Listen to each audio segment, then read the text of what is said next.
Hey, what's going on, guys? Patriot Prime here once again with another Generation 1 Transformers review and part 3 of my series, Pedal to the Metal with the Powermasters. My look at 1988's Generation 1 Powermaster. But before we get to talking about the subject of this video, I need you guys to do me a favor. If you're watching this video right here and are not subscribed to Patriot Prime Reviews, please hit that subscribe button right now. It won't cost you a thing, but will help me and my channel out tremendously. Now, on to the figure. And the bot we're taking a look at in this video review is 1988's Joyride. Now, Joyride, hitting the shelves in 1988, made it too late to appear in the animated show, though he did appear animated very briefly in his television commercial. Joyride made his major appearance in Marvel Comics, beginning in issue number 41, where it's shown that he, Getaway, Slapdash, and Goldbug were guarding the floppy disk, yes, floppy disk, it was the 80s, containing the mind, the brain, the personality of Optimus Prime. They were on board the Autobot ship Steelhaven. This was Fortress Maximus' ship. Fortress Maximus and the Autobots were all on the moon at the time, witnessing a battle for leadership between Grimlock and Blaster. The Decepticons attacked, and Fortress Maximus, realizing that the Autobots needed a true leader, sent his ship, Steelhaven, with the Joyride and company in, to the planet Nebulos in order to rebuild Optimus Prime. In issue number 42, the Autobots arrive on Nebulos only to find that the Nebulons had poisoned the planet's fuel supply to prevent any other giant robot invasions. Unfortunately, the Decepticons Dreadwind and Darkwing had already arrived and had become Powermasters and were wreaking havoc upon the planet. The Autobots tried to stop them, but the poison fuel already began to take its effect. Q, the main scientist and creator of the Powermaster technology, who at first was not willing to help the Autobots, noticed how brave and self-sacrificing they were, decided to have himself and members of his team become Powermasters, in turn to give the Autobots that extra oomph to defeat Dreadwind and Darkwing.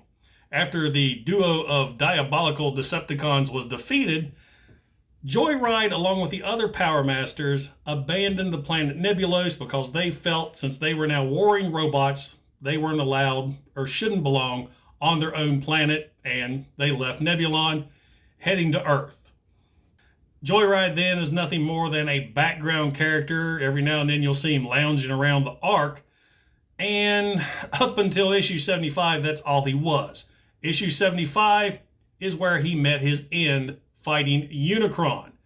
He, along with Autobot Wave Rider, were caught in an optic blast by Unicron, and he was vaporized.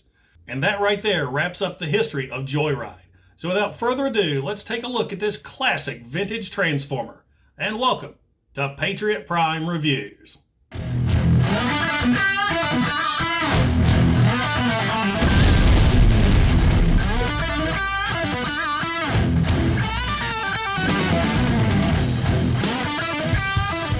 Joyride's alt mode is that of a Baja buggy, and he is a very bright, late 80s looking Baja buggy.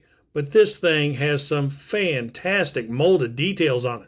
I mean, look at the shocks right there, big old treaded tires, got a winch here on the front. I love the chrome lights. Check that out. I love chrome on vintage figures. Great paint applications as well, right there on the windows. And the stickers look really, really good. That being that they are brand new Toy Hacks decals that I recently applied onto the guy. But yeah, Baja Buggy, I love it. I've always had a spot for Baja buggies. I have no idea why. I live in West Virginia. There's no Baja buggies. But rolls really, really good. He has a weapon here up on top that you can either peg in or leave out. It's also the robot's handgun. I like to have it installed like so. He's a warring vehicle. He needs some weaponry. I don't mind weaponry if it looks good on the vehicle. Now, the whole gimmick with the Powermasters is that they come with a separate little figure that transforms into the engine, which unlocks transformation for the figure. The locking mechanism for Joyride is right here in the hood. you can't move this section down until you have the engine in place. And the engine for Joyride is hot wire. This figure looks great. Look at the molded detail on this guy and the paint applications. He's got a red face that you can really make out the details. You can see his little goggles. I added that Autobot insignia. I had these little teeny tiny Toy Hacks decals for Micromasters. I thought looked really good on him. Articulation for a Powermaster. The arms can go up and down and the legs can go in and out, but that's mainly due to transformation. To transform him, you simply bring the legs up around, make sure this little peg slots into the hole there on the shoulder. Get those pegged in. And there you have engine mode. I love the Autobot Powermaster engines. Every one of them has beautiful chrome on top, and that really makes these things pop. Now to install it on Joyride, you're going to make sure and line up the head with this slot right here and just peg it into place. This will press down this little button right here that activates a locking mechanism. Let me show you guys how this works. The button gets pressed so you can open this up. See how this section right there? That's what locks in vehicle mode.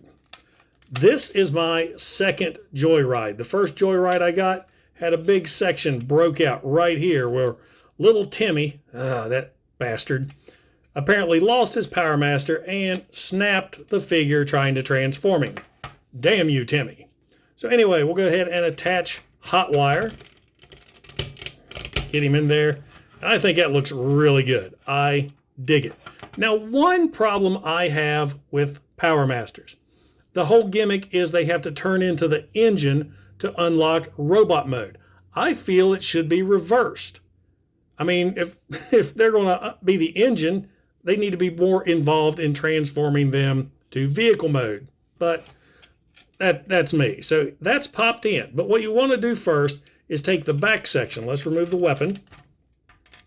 Now, after you have the gun removed, what you're going to do is take the back section, flip this out, and now bring the front down. Joyride's head is on a spring. It's going to pop up. This is the tricky part. You're going to take the cockpit section and turn it halfway. This way you can spin the legs all the way around, and now all the way like that. There's a little tab right there that prevents these legs from spinning. And now you have Joyride in robot mode. Take the weapon, place it in his hand, and now he's a little top heavy. And now he's all armed and ready for battle. Joyride, he's got some pretty decent articulation for a G1. The arms can go up and down on a nice ratchet, and he has an elbow bend. So really, really cool with that. Robot details, not too bad. I do like the head sculpt. But take note, the head of the toy is so much different than how he's portrayed in the media. I don't know if they got a hold of concept art or whatever. His head's completely different. Now, I hate the fact that his face is painted the same color as his eyes. The Decepticon Powermasters, they had collared in eyes, they had collared in visors. I hate how the Autobots always lack with eye collar. But I guess since we get chrome engines, you gotta take what you can. Molded detail, a lot of it carries over from the vehicle mode. Stickers carry over as well. You got two Autobot symbols right there. I don't really like how the feet is all one section. I guess it's not feet, it's a foot. A lot of back kibble. Of course, once he's transformed, you can pop pop Haywire out. Transform him so you do have two robots to take on the forces of evil. And there you go. Now for some quick size comparison, here is 1988's Generation 1 Joyride and Hotwire with Generation 1 Optimus Prime, fellow G1 Baja Buggy Bot Sandstorm, and Power of the Prime's Baja Buggy Bot Beachcomber. 1988's Powermaster Joyride is a really cool figure. The Baja Buggy mode is fantastic. It's really fun to mess around with. Robot mode, it's not too bad. I mean, the only complaint I really have with it is the giant foot. Minor quibble is the fact they didn't give him any painted eyes. Other than that, I really like the guy. Now, one thing I forgot to show, let me remove the weapon here, is you do not have to have the Powermaster installed to transform back to vehicle mode. Make sure the arms are straight. We'll go ahead and rotate this section. Remember, you have to rotate it halfway, spin around, rotate fully, and snap that back into place. Very easy. It's a simple yet complex transformation. So there you go, guys. 1988's Generation 1 Powermaster Joyride and Hot Wire. So, does the Generation 1 Joyride belong in your collection? Absolutely. This is a fantastic little toy, and fortunately, he's one of the ones you can find for a fairly decent price. But pay close attention to make sure he doesn't have that little broken section right there on the hood. I mean, there's not many pieces to go with the guy. You've got a gun, you've got the Powermasters, and he's a fun little figure. So if you see this guy, don't hesitate. Pick him up. He's a great example of the Powermasters. And I want to thank you guys for stopping by and checking out my video. Don't forget to like and don't forget to subscribe. I've got quite a few more Powermaster videos on the way and a lot more robots back there to put in front of this camera. Also, check out my series, The Sit Rep, where I sit down and interview other Transformer collector YouTubers, and we have a blast talking about those plastic robots. And today marks 1 month until TFCon, and I am so excited. I am hoping to meet some of you guys there. Guys, I appreciate each and every one of you. This is Patriot Prime signing out. Hooah!